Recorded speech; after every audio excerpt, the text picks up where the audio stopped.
All right, boys, we're back again with another book overview, review, notes, whatever the fuck this is.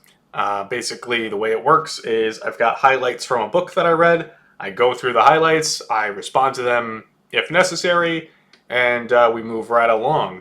I first did this one with Jack Donovan's book, The Way of Men, which I read back in 2022, actually, according to my notes. In this one, we are talking about the value of others, understanding the economic model of relationships by Dr. Orion Taraban, otherwise known on YouTube as PsychX. I'm a big fan of his channel, so I'll say that right off the bat. I was happy to buy this book. I bought it as soon as it released. But I read it back in July 11th, 2024, it seems, is when most of these notes are. And I will tell you right now, I highlighted pretty much every goddamn other area of the page.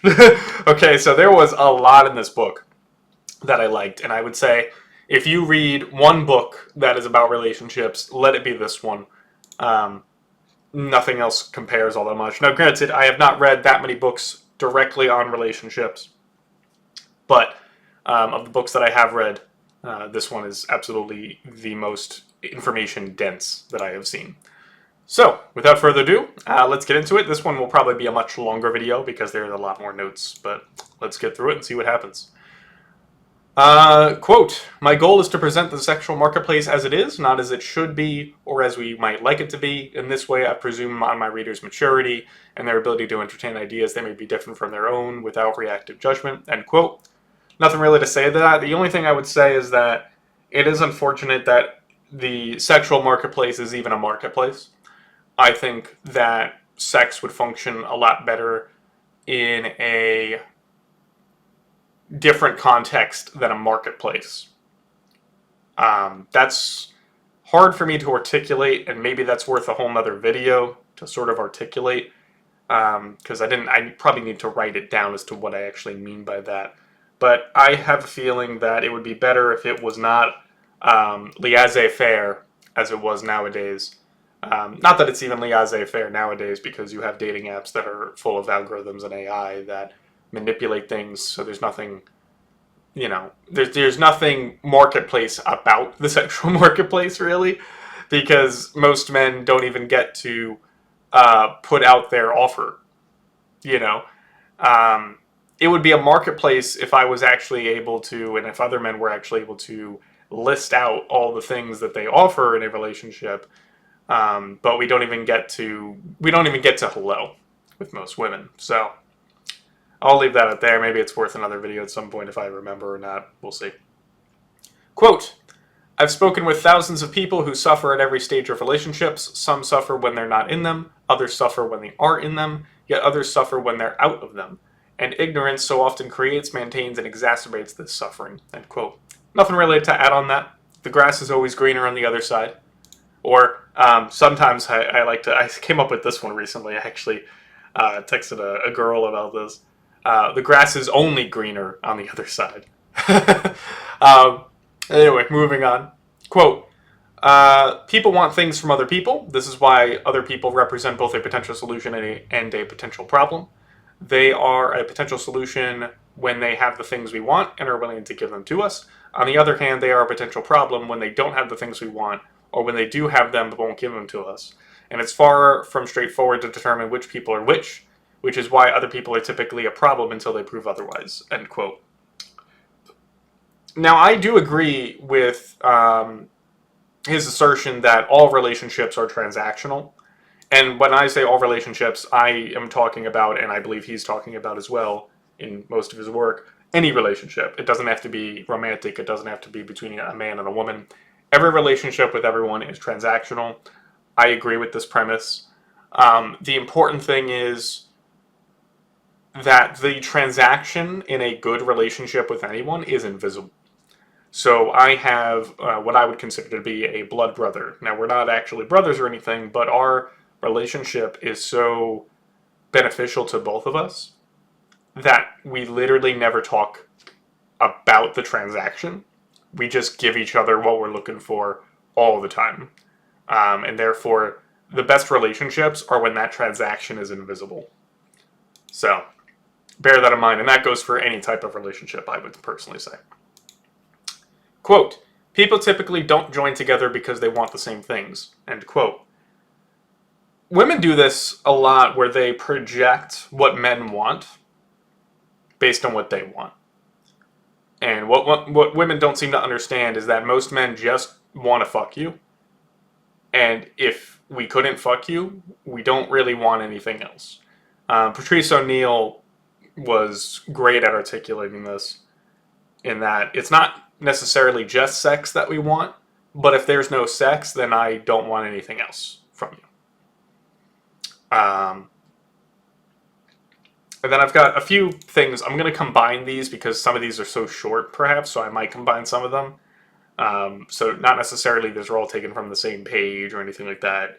But like I said, I highlighted a lot in this book. So, quote, "It is neither the good nor the loving nor the virtuous who are desired for relationships, but the people whom others want things from," end quote. Yeah, one of his top statements that he's made on his YouTube channel is that the game does not run on gratitude. And I have found that to be true in my life, and I'm sure most of you have also found that to be true in your life. People generally, it is rare that people acknowledge what you have done for them in the past. And this is especially true between men and women, specifically on the women's end, where she won't remember what you did for her yesterday. I personally experienced this in my only relationship that I ever did have, which I ended. If you don't know that, I have a video about what I learned from my relationship that I had. But, the game does not run on gratitude is succinct for most human interactions. Loyalty is not something that people seem to value, which is strange to me. I recognize that I'm the odd one out here. I value loyalty a lot, and I put that above a lot more than anything else, and most people don't. Quote, "A relationship is the medium in which value is transacted," end quote. Yeah, so basically what he's saying there is that it's just a relationship is the context. I would prefer he probably use the word context. Context in which value is transacted. Because nobody goes up to each other with a list of things that they offer and the other person does the same, and then you hash it out and you sort it out like a negotiation table. It doesn't really work that way. Maybe it could work that way in a different social structure. Instead, we kind of do it in the context of a quote-unquote relationship. I'm going to skip that one because I kind of already had that. It's a different thing that he said, but it's the same thing. We'll see. You don't need to know every detail. Trust me, this notepad file goes pretty long. Quote, "In order for a relationship to exist, value must be transacted. It must be exchanged between the parties involved," end quote. True. Yeah, nothing really to add to that. Quote, "If people get too little of what they want or too much of what they don't want, they stop playing, which incidentally is another relationship law," end quote. Yep, this is a textbook what happened in my relationship, right? So in the one relationship that I've had with a woman, I ended it because I got too much of what I don't want, which was insecurity on her end and drama, and I just wanted her to chill the fuck out, shut the fuck up, and suck my dick, and, she couldn't do it. Yeah, well, she could suck the dick, but she couldn't shut up. It's the problem. But this is true. If people become a problem, then you go away. It's simple as that. Quote, "A game is anything with rules and a goal, and under this definition, human relationships are games. In relationships, people try to get what they want from others. This is the goal, and they have to go about doing this without violating, or more realistically, selectively violating various inter- and intrapersonal guidelines. Those are the rules." Yeah, it would be a whole lot easier if we could just... not only would it be easier, this is kind of what I talked about at the beginning of the video with the marketplace idea. I think relationships would be easier if I was just like, here's what you're going to get from me. Here's what I want. That's what it is.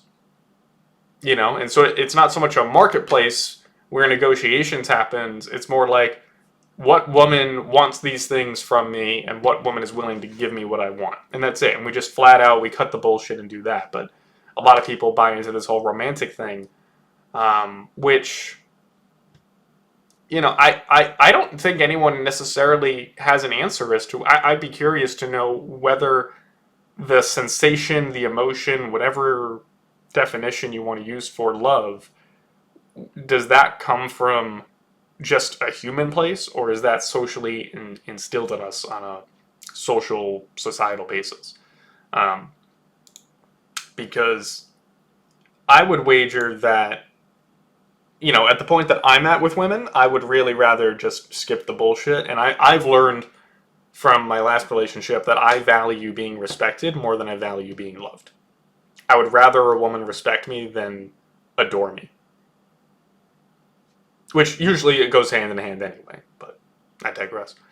Quote, most people will not be able to get everything they want from a single person, and this means when it comes to relationships, there aren't any solutions, only trade. End quote. This is also true. He makes a good point of this in several of his videos where what people try to do is they try to make, and especially women do this, where they try to make one guy fit all their shit, and yet they're talking about totally different guys that can't possibly be the same guy because they're looking for traits and qualities that just don't exist in a single man. And this is why women more readily accept being a part of a harem of multiple guys, and why women come up with these concepts like starter husband and work husband. They have these different men that they have different roles in their little movie that they're creating called their life. Go into the next one. Okay. Quote, value and desire are the same thing experienced in different ways, end quote. Gosh, I don't know how to phrase that in a more understanding way. I'm not even sure that I fully understand what he's saying there. Value and desire are the same thing experienced in different ways. Yeah, I guess it kind of speaks for itself, really. Because value is something that you put a price on, and desire is something that you want, right? So I guess I get it. I don't know. Sorry, I do this without a script. Bear with me.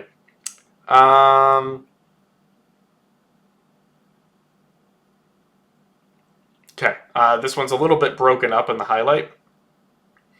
So, quote, she is aware of her goal, but she is not aware of how her process, i.e., her valuation algorithm, is leading her astray. But here's the thing. Even if she was made aware of this process, it wouldn't necessarily change her choices. This is because awareness is technically insufficient to affect change, although it is potentially helpful, end quote. This is, beyond what he's saying in this, I just want to point this out. Awareness is technically insufficient to affect change. I think that's the more important thing that he brought about here, and I will say this. This is an aside from any relationships. Being aware of problems, being aware of bad behavior that you do or that someone else does is absolutely insufficient to affect change. I know plenty of things, and you know plenty of things that you do that you don't like, and I do things that I don't like, and we all have our vices and everything, and yet being aware of this is insufficient to affect the change. I think that is such an important thing to carry with you outside of the relationship thing that he's talking about here. And what he's talking about here, for context, I believe, I could be wrong, but what I believe he's talking about is that if a woman has a goal for XYZ kind of guy, and she's not aware of how her process is leading her astray, and I will correct him and say that women don't have a process. Women don't have a process. I've never met a woman that knew what the fuck she was doing when it came to relationships and dating. Never. I've not met a single woman that knew damn fucking anything about what she was trying to do. I know that there are plenty of men who also don't know what the fuck they're doing, but let me put it this way. I have been on forums where men, and there's literally a whole marketplace, that's what Red Pill is this marketplace of men trying different processes to get women. You don't see this with women. They don't have these kinds of spaces. They don't have these kind of thought patterns. They don't know what the fuck they're doing. So, that's the part I would probably disagree with him there, is that I don't think women have a process. That would be too generous, I would think, to say anything about women. They don't know what they're doing when it comes to dating. Quote, we can only truly love to the depth of our understanding, end quote. So what he's talking about here is capacity. You need to, and this is something he talks about in his videos a lot, you need to find someone who can have the relationship with you that you want. And that depends on capacity. Most people do not have the capacity for the relationship that I want. They don't have it. Like, there's nothing I can do about it. There's no knowledge. There's no education. There's no talking. They just can't do it. And this goes for anything. I want to emphasize this. This goes for anything outside of relationships. Everyone has capacities for everything in the world, right? So I have a certain capacity for math. I have a certain capacity for art, so on and so forth. You could break this down to anything under the sun. I have a certain capacity for how much spicy food I can eat. There's nothing you can really do to change any of that. Yeah, I know you could argue, oh, well, you could, warm yourself up to XYZ spicy food. And it's like, look. When I was younger, I could have a shit ton. That's not what I'm talking about. Let me clarify. When I was younger, I could have hot sauce shots and I'd be fine. Now that I remember distinctly when I hit the age of 27, my bowels no longer operated on that principle. My bowels said, by God, if you don't follow the serving size of this hot sauce, we are going to have problems. Okay? So I do have a capacity for how much hot sauce I can have, and the answer is teaspoons, not shots. So that's what I mean by that. Let's see, what else? I'm reading it before I speak it because I'm not sure if some of these are worth skipping over or just kind of broken repeats, because sometimes the Kindle device, doubles it up when I have to like redo the highlight. We'll skip that. Okay, so in the book he talks about captains and passengers. And typically, he mentions this in the book, while women can be captains, it is typical that men are captains and women are passengers. So just understand that analogy for when we talk about this kind of stuff so you kind of know what I'm talking about. Quote, learning to sail is the ability to make the boat move where one wants when the water is rough, end quote. This is direction in life. This is direction in relationships. And by God, I have never met a woman that knew anything. In fact, I remember having a conversation with a woman off of a dating app, a phone call, if you will, where we talked about the concept of passengers and captains. And by God, that she wanted to be a captain. And I asked her, what's your boat like? She had no idea. She didn't know what her boat was like. She didn't have any direction in her life. She didn't know what she wanted. And yet she insisted that she still wanted to be a captain and that she didn't want to be a passenger because being a passenger was somehow bad. Again, this strong, independent woman shit, but you can't be strong and independent if you don't know what the fuck you're doing. And this is, I think, that's the crux of the problem that women have, is they don't know what the fuck they're doing. And yet we let them do whatever the hell they don't know what they're doing. Which creates the problem. My solution to that is don't let women do anything, but... easier said than done. It's very easily done too, but not realistically speaking. I get that. Quote, learning to sail is a metaphor for developing self-mastery, end quote. Yep, exactly. Nothing more to add on that. Quote, seduction is the process of inciting and directing sexual interest, end quote. I get that maybe that's the definition, but I don't think you can really control that, because that seems to insinuate that you can make a woman more interested in you, and I would say you can't make a woman more interested in you. You can only make her less interested in you. If she becomes more interested in you, it's purely because of her, not because of you. That's my experience. Quote, most attraction is not spontaneous. It is responsive, which means that it arises in the presence of certain stimuli. The ability to apply this stimulation intentionally is seduction. Both men and women can be seducers, although different tactics are more effective when performed by one sex than by the other, end quote. I get what he's saying here, but I don't know if the quote-unquote stimulation is intentional by anyone. For example, when a man is talking to a woman, his voice will naturally deepen. This is not an intentional thing that he intentionally does through sheer force of will. It's just biology. So the word intentional, I'm a little argumentative on, and I know that was a very strange way to say argumentative. But deal with my brain. Quote, seduction has little to do with attractiveness. Indeed, the two are inversely proportional to each other in practice. The bitter truth is that the less attractive people are, the more they must become competent seducers to achieve comparable results. Okay, I kind of get what he's saying here. And generally, I get what he's saying here. I don't know if I would necessarily agree with results. I feel like in the black pill space, we've established that looks is everything. But really above that, luck is everything. Can you compensate with looks for other things? Yes, but you will never get to the same place as a guy with looks, right? Even if I had trillions of dollars, it would not be the same experience as a guy with Chad-like looks. Even if I could pay for the 10 out of 10 Stacy, she would not desire me in the same way as she desires Chad. So I don't think you can ever get there through other means. I just don't think that's actually a thing that could ever happen. You can not get to the same exact place, but you could get to a same level, I suppose, theoretically. Quote, the frame of a relationship is the structure of its negotiated arrangement, end quote. Yeah, I don't think I have anything to add on to that. I think you're smart enough to figure that one out, so I'll leave it there. Quote, it is generally better for captains to err on the side of being too rigid than being too flexible. The model for ideal integration is provided by the wood from which the ship is constructed, firm with a little give, end quote. So what he's talking about here is what rules will you tolerate from women? And the answer is you should be more firm with very little give. And I would add that the give you give to women should be superficial at best. I don't recommend letting women decide fucking anything. So, the way I see it, a man should dictate the rules of the relationship, and the woman should say, "Thank you, Daddy," and shut the fuck up. That's been my experience. That's what's worked best for me in my relationship that I had. I quite literally remember my ex told me this as she was doing it. She said, and I quote, "I'm happier when I shut up and suck your dick."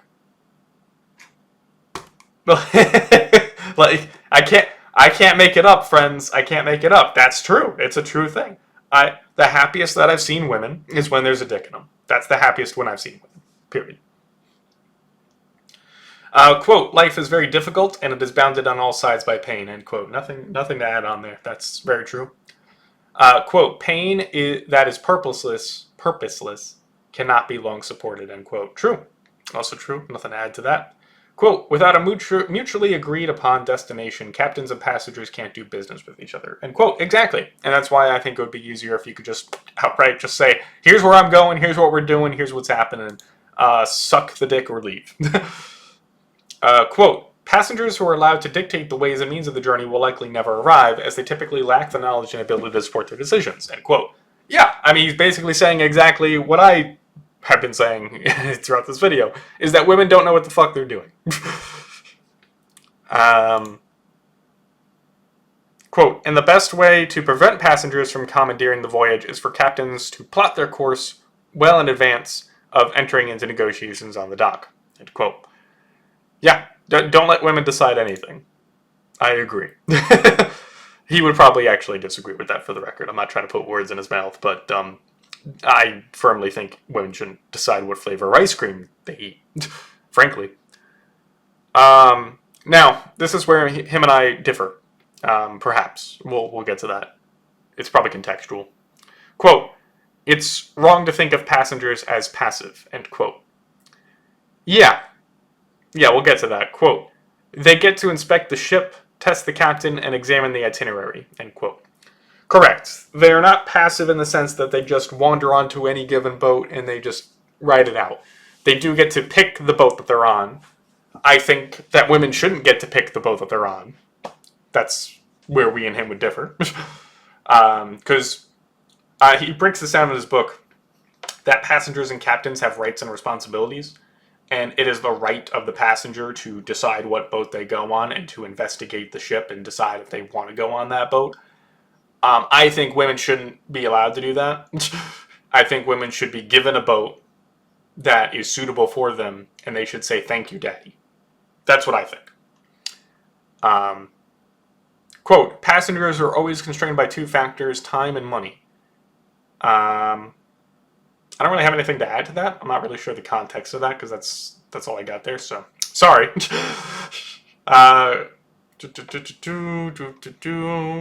Moving on. I'm skipping a few here. Quote, people like to feel superior to others, though they certainly don't like to admit it.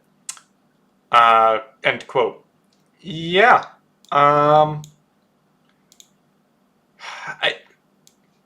I want to say that, yeah, generally this is the rule of people. I would say for me personally, I'm weird and I don't particularly care necessarily, but I certainly don't want to feel inferior. I'll tell you that. Quote, captains should waste no time in asking their passengers to serve in their intended capacities at sea, end quote. This is very true, boys. If you want a woman, you should be telling her what the fuck you want. In no uncertain terms. In fact, I recently changed my dating profile to be very explicit in what I'm looking for, which is basically a monogamous sexual relationship. You don't live with me. You live somewhere else. We can go on dates and all that kind of shit and have a fun time and all that. No drama. All that shit. And I pretty much have that all on my profile. Like, if you're not going to bite on that, then fuck off. I don't literally say that part, but it's pretty much what's going on there. Quote, testing is how passengers attempt to differentiate the real captains from the pretenders and the charlatans, end quote. Okay, so he's probably talking about shit testing here. And honestly, my perspective on shit testing is that women should shut the fuck up and suck dick. I don't believe shit testing should be a fucking thing. Anytime that a woman is testing me, I immediately lose interest. Not because I'm not a real captain, but precisely because I am a real captain. And I don't want to deal with a bitch. It's funny because in church we had this, and for the record, just a quick aside, I'm not explicitly religious, but I go to church. But the point is, in several sermons from different pastors, I've heard the notion that, when you sit in the pew, you trust it to hold you up. You have faith that the pew is going to work and you're going to sit on it. It's not going to crumble beneath you and all that kind of stuff. That's how women should treat men that they go for. They should just trust the man, shut the fuck up, and trust that he's going to lead them in the right way.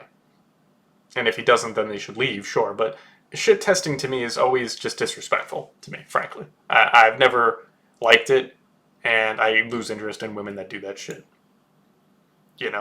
Again, my prerogative is very simple. It's very simple. It's too simple for women to handle.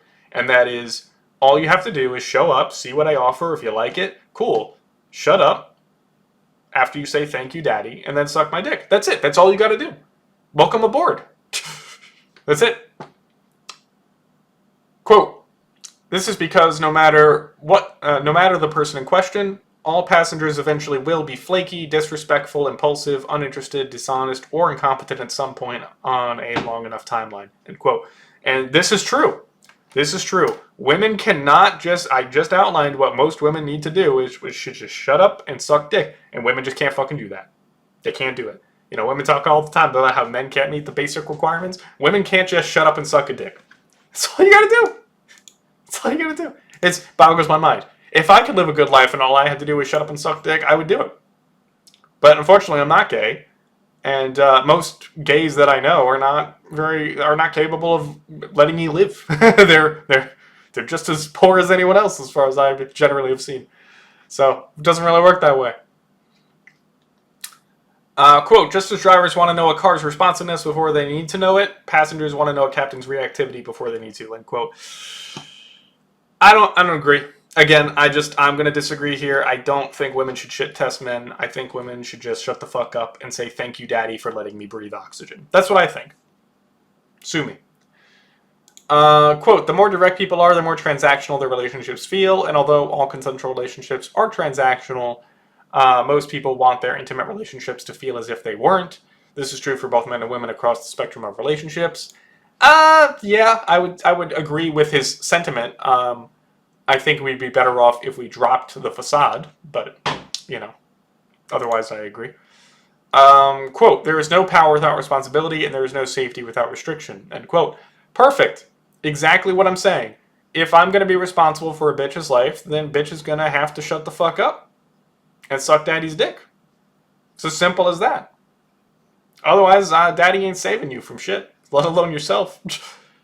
Quote, men were not kings on earth. Most men were not kings on earth, and most women were not cattle in bondage. This is a retconning of history, end quote. True.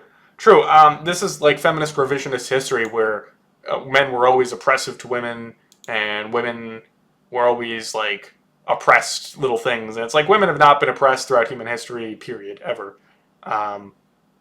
And like the closest example you could probably get to a woman being oppressed is something like Genghis Khan having a bunch of concubines or some shit. And it's like these bitches got to fuck the literal best conqueror of the fucking world. Explain to me how that's oppression. That's like every woman's wet fucking dream, my dude. Like, like, oh no, she had to have sex with the best conqueror of the world? Oh no, that's so oppressive. Like, shut the fuck up. Meanwhile, men are dying in wars and coal mines. I mean, I hate women. I hate women. Quote, all relationships from casual hookups to lifelong partnerships are comprised of 3 stages: attraction, negotiation, and maintenance. Yep, that's true. In the sexual marketplace, women are primarily valued for what they can provide physically, i.e. sexual pleasure and reproductive fertility, and men are primarily valued for what they provide materially, lifestyle and resources. It is what it is. True, I agree. Quote, all other things being equal, a relationship becomes increasingly unlikely as the perceived value of goods proposed for the transaction becomes incomparable. End quote. Basically, the more it gets unbalanced, the more likely that a relationship is not going to happen. Which is true. That's what I experienced myself personally as well. Quote, you can only have a relationship with a particular man or a particular woman, and these particular individuals can and do have interests and preferences that deviate significantly from the cultural ideal. End quote. Yep. That's what I said earlier in the video. You cannot have a relationship that you want with anyone. You have to find the person that you can have the relationship you want with. And they may not be to your looks preferences, precisely. So, you can't win. Quote, there is no such thing as objective sexual marketplace value. There is only the value that exists in the mind of others, end quote. I push back on this one a bit. I push back on this one just because I think you can absolutely objectively measure a man's value and a woman's value in the sense of their fertility, because you can, you know what I mean? Like, you can measure how fertile a woman is. You can measure her odds of having certain genetic issues with the baby, as with the man's sperm as well. And you can objectively measure whether the man has, you know, XYZ amount of finances, XYZ amount of intellect, so on and so forth. If you can measure all the qualities of a person, and you can, then I think you can objectively measure their sexual marketplace value. Sure, people might push that up or down on a subjective basis, but to say that people could not have an objective sexual marketplace value, I would not agree on. I think most people can, in fact, have an objective sexual marketplace value because you can measure everything else about a person. Distinctly, might I add. Quote, neither sex is above lying, each just does so in its own way, end quote. Yeah.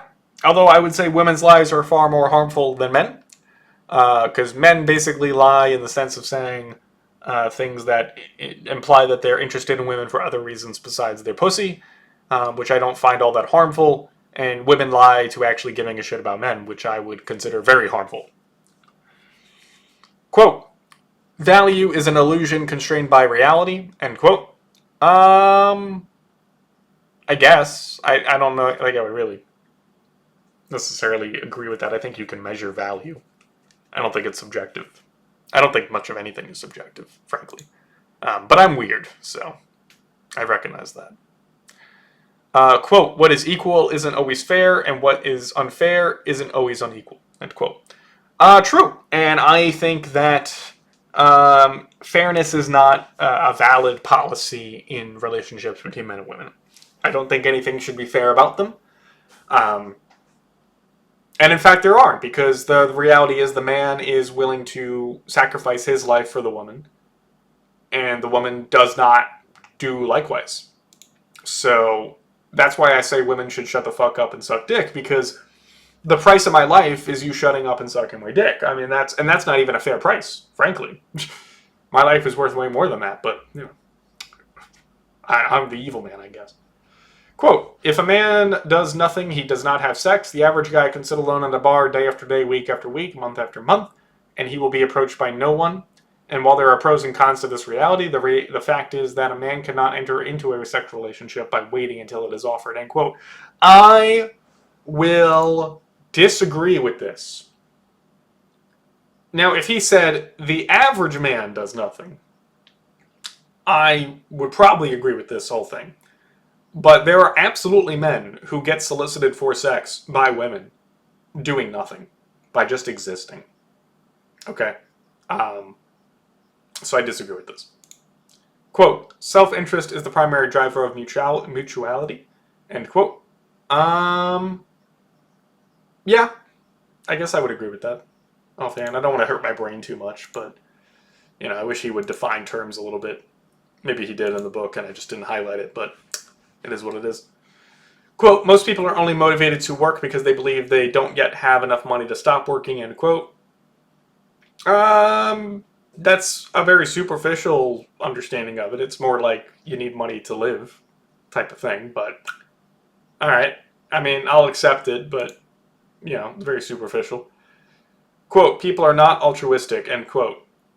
I would say that men are not altruistic by design. I would say women are altruistic to people who don't fucking matter in their lives. And we should not allow that.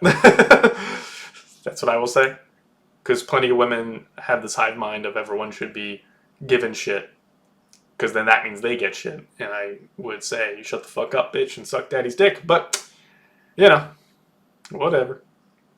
Quote, men fundamentally trade resources for sexual opportunity, and women fundamentally trade sexual opportunity for resources. End quote. True. Yep, I agree. Women are pretty bad at it, though. But, yeah, I agree. Also, I would just say that ultimately men actually have to forfeit resources, period, for no sexual opportunity. And that is the problem in modern society, is that my tax money goes to single mothers and I don't get to fuck them. I think I've said it before on this channel, but I'll say it here. If my tax money goes to a single mother, the only way that I think that that is correct and legitimate and good would be if I get to fuck that single mother whenever the hell I want. If I have to pay for Becky's kids, then I should get to fuck Becky whenever the fuck I want. No questions asked. Otherwise, stop taking my tax money. That's my verdict on that. And if you don't like it, cool. Then stop taking my tax money. We could skip that one. It's basically saying something we already went over. Quote, wanting is free. It costs the wanter nothing to want, but it costs the giver something to give. End quote. Yeah, if only women understood that. Quote, the fundamental game of human relationships is how to get what you want from other people. End quote. True. I agree. Quote, the default answer to any question in life is no. End quote. Yes and no. But I'm not going to beat him up about this because I get what he's saying. It doesn't really cost all that much. If I just want to sit here and breathe oxygen, it doesn't cost that much. There's very little I need to be able to do that. But I guess, yeah, he's right in that the default answer is no, you're not allowed to breathe because I need to still do things in order to breathe. All right, I'll accept it. Quote, people succeed in deceiving themselves at least as often as they succeed in deceiving others, end quote. Yeah, I would agree with this. Quote, deception is extremely common interpersonal strategy. Is an extremely common interpersonal strategy, end quote. True. Very true. It's the only one that can really work because women live off of lies. It's either that or fists, but, Quote, unequal distribution of power is not inherently bad. If an unstoppable force met an immovable object, nothing would happen. It is the inequality of power that drives motion and change, and it is the principal means whereby people get what they want, irrespective of their desires, end quote. Exactly. Women want protection. Daddy want dick suck. Very easy to understand, and I think that's a very unfair deal. Women get way more out of it. A man's life has way more value than pussy, but I didn't make the rules. Quote, on some level, only you can emotionally manipulate yourself, and if you deeply understand this reality, then you will never allow someone to hold power over you again, end quote. It's easy to forget. but he's right. Quote, the fact is that you cannot get people to want you more by wanting them more. True. Yeah, your feeling. I said this myself too, but I probably got it from him, frankly. Your feelings towards a woman does not fucking matter. No woman that's attracted to you gives a shit how you feel about her, frankly. She doesn't care.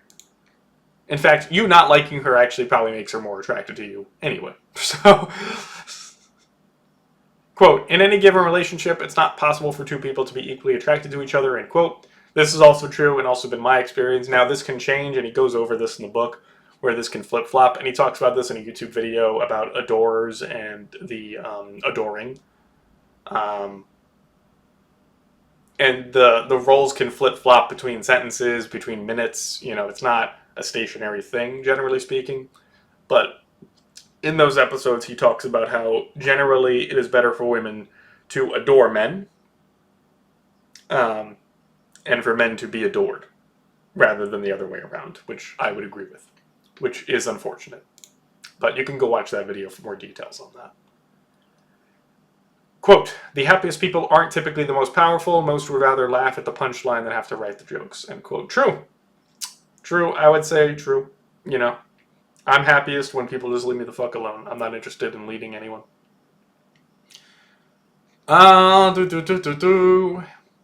Quote, it's not possible for two people to occupy the same position in the balance of attraction in any given relationship.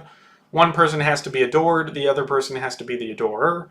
If the man insists on being the adorer, then he is functionally forcing the woman to be adored. To put it another way, if he insists on getting what he wants, then he is basically robbing her the opportunity to get what she wants. The possibility of being with the one she loves and experiencing the emotions attendant to that place.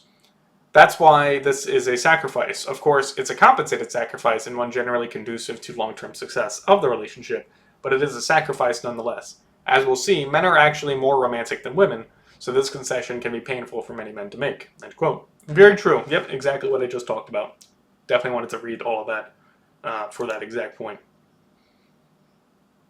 All right. So, I'm going to be honest.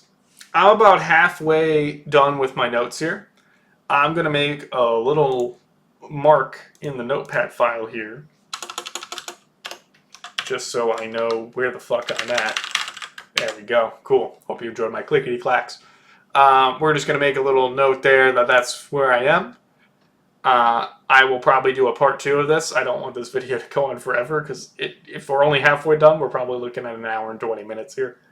And I'm gonna need water and shit. You know, I probably have to take shit, so we'll figure it out. Anyway, boys, I hope you enjoyed. See you in the next one.